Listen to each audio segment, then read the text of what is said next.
When we're studying area and perimeter, it's good to know that there are times when area and perimeter affect each other in various ways. An example would be this. Let's say that you're trying to create a sandbox for your backyard, and you only have 36 square feet to build this sandbox in.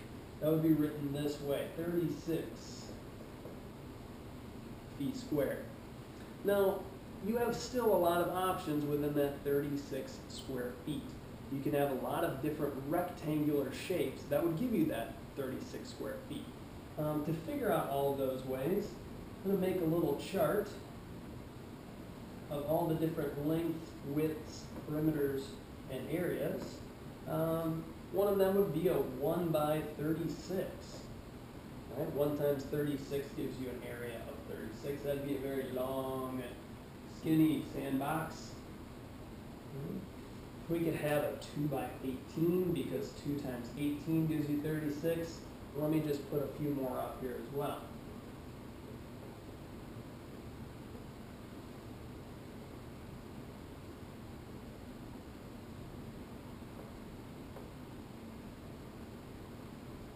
All right, these are the 5 rectangular sandboxes that we could put into our backyard, all giving us an area of 36.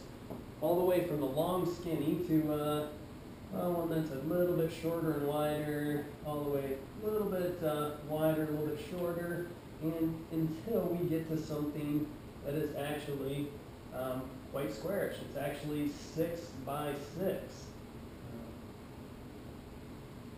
Right, this would give us a square. So a variety of shapes. The interesting thing is what happens to the perimeter of these different rectangles.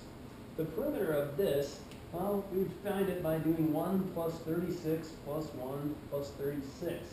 That gives us 74 different units, 74 feet. 2 by 18, well, let's see, 36 plus 4 is 40.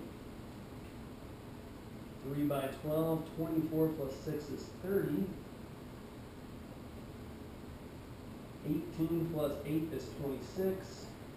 And 6, 6, 6, and 6 gives us 24.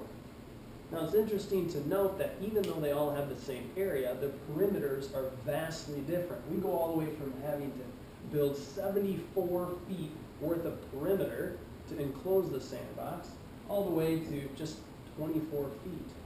Now, if you're trying to be cost effective, if you have to go to the lumber yard and buy the wood to make this sandbox, I'm guessing that you're going to probably want to pick this one because it's going to minimize your costs. It minimizes your perimeter. So even though we have a fixed area, an area that does not change, there are a lot of different perimeters, and it seems as if the one that gives us the least perimeter is going to be the one that is the most like a square.